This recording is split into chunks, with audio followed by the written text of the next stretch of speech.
Thank you, Tim. Good morning, everybody. Thank you very much for your time to listen today to the Australian potash story, which is a story about the Lake Wells Sulphate of Potash project and what we've done over the last 8 years to enhance decarbonising the food supply chain.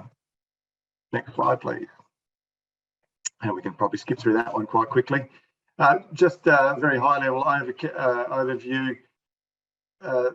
The potash market, as I'm sure most people are aware, is a very contemporary issue. The conflict that's happening in northeastern Europe at the moment has created a great deal of disruption to the fertiliser and potash supply chains, with both Russia and Belarus accounting for approximately 40% of the world's global supply of potash minerals. So we've got a compelling macroeconomic model that we're developing into, but it's not only that conflict, it was also the supply disruption that we saw coming out of the COVID pandemic. So what we're endeavouring to do is develop a project that will quite directly address de-risking that food production supply chain. Those who don't know, potash is an essential, non-substitutable mineral fertiliser. Without it, the world cannot increase the output of food from an ever decreasing arable land area. So that's the basic theme that needs to be remembered here. Without potash, you cannot increase the food supply. And without potash, you cannot secure your food supply.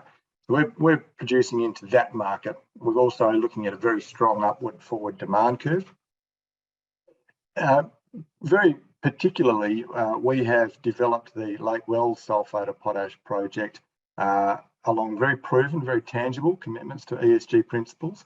In fact, we've now got registered ESG funds sitting on our register, and we are actually targeting to get an ESG rating by the time we're in steady state operations.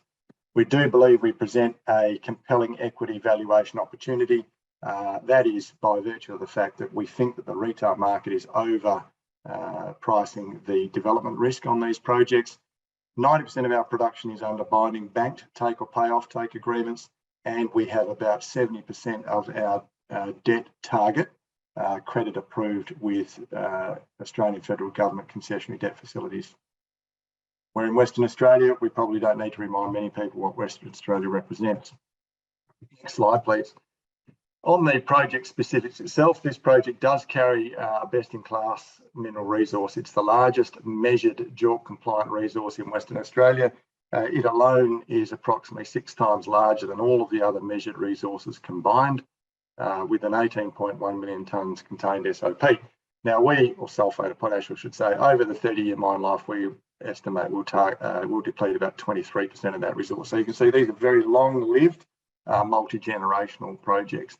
90% of our outputs under binding take or pay off-take agreements. We are FID ready, so we're shovel ready to go. 6 of the 8 construction contracts that we have worked up and are ready to conform will be struck on an APC basis. So we're looking to move the risk associated with schedule, with cost and with performance to the head contractor. Head contractor is GR Engineering Services here in Western Australia, a very well known, probably the preeminent EPC contractor in the state. And as I say, long-term concessionary debt facility is approved already. The NAIF facility is for 17 years, with the first 8 years being interest only. So these are long-term debt facilities for long-term asset constructions. We're not trying to build a house on a credit card. We're building a house with a properly constructed mortgage, if you like. Next slide, please. As I say, we are moving very, very quickly through the ESG clock. So what we've got to set ourselves as a target by operations, we'll be able to estimate or measure accurately our scope 1 and 2 emissions. Our scope 3 emissions, fertiliser supply chain is under a great deal of scrutiny. Agriculture is under a great deal of scrutiny from an ESG perspective. The suppliers that the customers that we have are similarly committed to understanding their scopes 1 and 2 emissions. So we anticipate by the time that we get our ESG rating, we will be able to estimate very accurately our scope 1, 2 and 3 emissions. Next slide, please. Environmentally sustainable. These projects are solar salt projects. So these are projects that allow, the biggest part of our operation is a solar beneficiation step in the middle. So we leave the brine, the very salty water that contains all the minerals, We leave that sitting under the sun and exposed to the wind for a full 2 years. That beneficiation process, or that brine concentration process, which forces the crystallisation of the salt minerals contained in the brine, that's a benign process. It's very, very cheap and it's very free. We're going to leverage that already very low greenhouse gas emitting status of this project by building a high renewable energy fraction power station. So this is a power station that's been designed, the contract's been conformed, and by the time we're in operations, this project will produce, we estimate, somewhere in the order of 70% less greenhouse gas emissions than 80% of the existing global supply of sulphate of potash. That puts us into a very, very strong and investable position in terms of decarbonising the food supply chain. Next slide, please. As I say, our partners, we have 4 customers with binding banked take or pay offtake agreements. Those partners have similarly committed to understanding their pathway or their part in the food supply GHG pathway. Similarly committed to reducing that. Our product has received organic certification across the major markets we're distributed into, including Australia, Europe, and the US. And the debt that we will issue has been verified under the Green Loans program. So you can see what we've done here with Lake Wells is we've positioned it very, very well into the ESG market. So we can see the tide of investment theme changing to one that is very, very heavily focused on sustainability. And we're in the fortunate position to have a project that lends itself very easily to that sustainable position, which we are leveraging from. Next slide, please. We're also very active in our community. We're a small company with a market capitalisation of about $50 million. Over the last 2 years, we have developed what's known as the Shackleton Training Centre. This training centre has now received a registered charitable status. It's a not-for-profit run training centre, and we're about to train our 50th Aboriginal person through the vocational training program. This centre is linked into the range of training programs throughout the eastern and northeastern Goldfields, and it forms a vital part in the subsequent employment pathways for people who would otherwise face insurmountable barriers to entry into both the training and the workforce chains. Next slide, please. As you would expect of an ASX listed company, we have all of the governance structures applicable. We've got a very strong board of directors, and from beneath that board, we've established the appropriate committees. So we're managing the sustainability of our Lake Wells SOP project under the risk management committee. So we've got a risk and sustainability committee. We're Big 4 audited, we're Big 4 taxed, and we're listed on ASX. So you can see that not only have we got a project that lends itself to very strong ESG principles, we've addressed what we believe to be the highest governance risks associated with companies of our type, and we've put in the structures to mitigate those risks. Next slide, please. Very briefly, from a board perspective, across that board of directors, we have in excess of 100 years in minerals project development experience. Rep Brown's, our project director alone, has developed over 65 minerals projects on many, many continents around the world in many, many different commodities. So we think from the board perspective, we certainly have the expertise and the experience to manage the development and the operation of a solar salt project. Natalia Streltsova is a process chemist. From a management team perspective, Tony Dominkovic comes in as our project manager. He comes to us from Geoengineering Services, our head contractor, and he has experience of working on the SOP projects being constructed here in Western Australia. And Ryan Duncan, our technical manager, was for 10 years working with Rio Tinto. For the last 3 years of his tenure there, he was responsible for running the solar salt operations at Rio Tinto's Dampier salt operations. So you can see we've put together the appropriate team to handle governance at the board level and operations at the management team level. Next slide, please. Very briefly, we're 500 kilometres northeast of Kalgoorlie. We own 100% of the project. We'll produce 170,000 tonnes per annum of SOP, which is about 2.5% of the global supply. NPV on a real basis of $415 million using an SOP price of $550. SOP price at the moment is about $1,200 US a tonne. We've got a capex of about $300 million, including contingencies, and we're shovel ready. We have all of the approvals that we need. They're in place, we're ready to go. We've got full environmental approval, we own all the mining leases, and we don't have any native title or heritage issues. Next slide, please. The value proposition as we see it, right now, we've got an NPV of $450 million and the market's giving us an EV of $57 million, based partly upon the nervousness created by some of the travails of the peer space. We believe we've mitigated those risks. Next slide, please. The reason we think we've mitigated those risks is we're modelling our development quite squarely on very successful developments around the globe, including Compass Minerals, which has been operating for over 50 years. We have the same process engineers that Compass Minerals have, and we're using their consultant that was their general manager for operations for 8 years. So we believe we've tapped into the right successful projects, not only to execute the development of our project, but also to establish our operational strategy. Next slide, please. Potash market is going crazy. This is thankfully, well, I shouldn't say that. That's a crude thing to say, but the conflict that's happening in Northern Europe at the moment has created an awful lot of attention on potash. It's because potash is essential and non-substitutable. However, underlying that is the increasing population theme. You cannot feed an increasing population with the same area of land unless you apply more potash. Potash is the limiting fertiliser agent in increasing food supply. Next slide, please.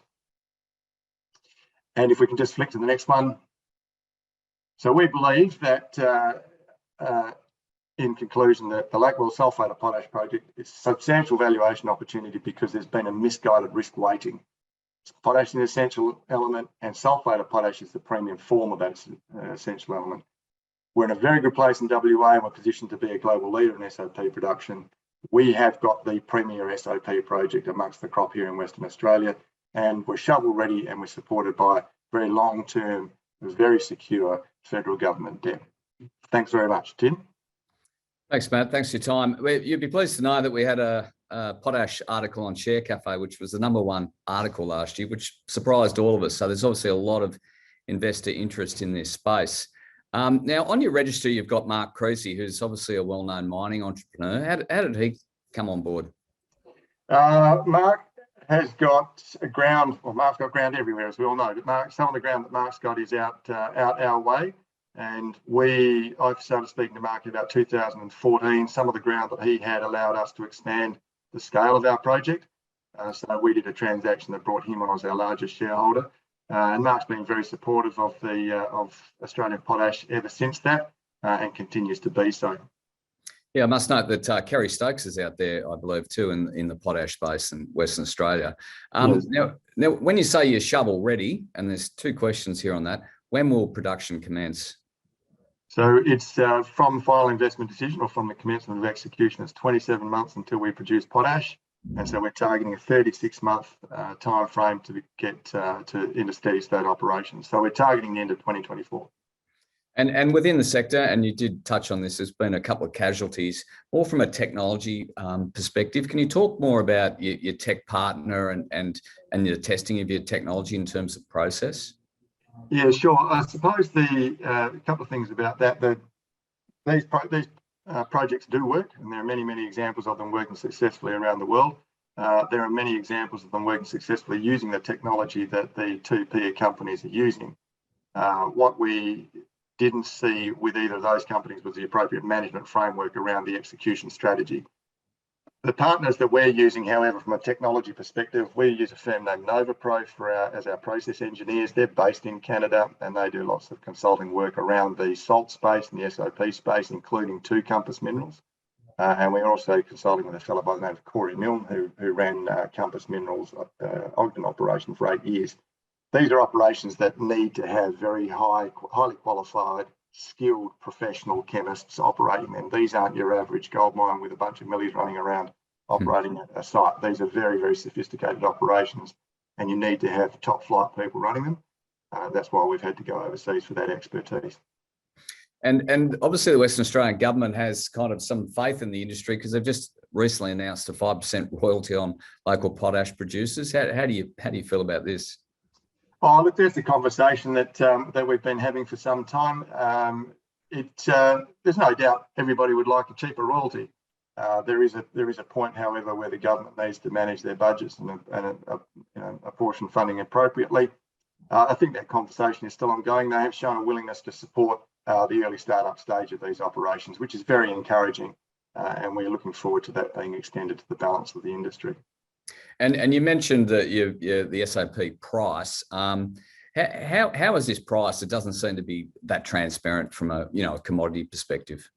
So the pricing for SOP is really underpinned by an industrial process called the Mannheim process. The Mannheim process is where they take muriate potash, which is the red potash that the Canadians produce and that the Jansen mine will produce. They take that potassium chloride and apply about 450 degrees centigrade to it, put sulfuric acid with it, and they create sulphate of potash.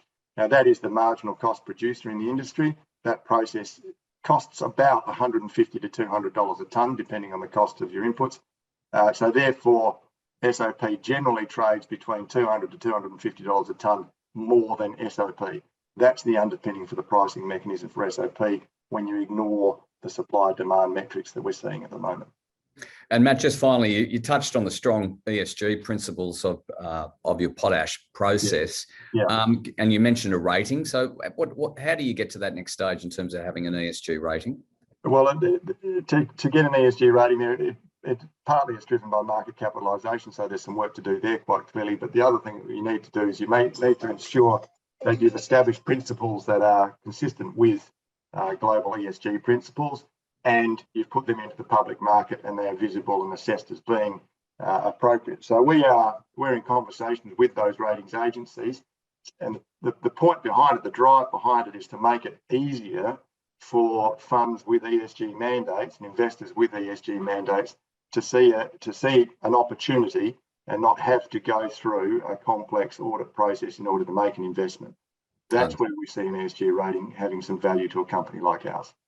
Understood, Matt. That's all we have time for. There's a couple more questions there. If you could type your answer live if you have time. Otherwise, okay, I'll send them through to you next week. Thanks very much, Tim. Thank you, everybody, for your time.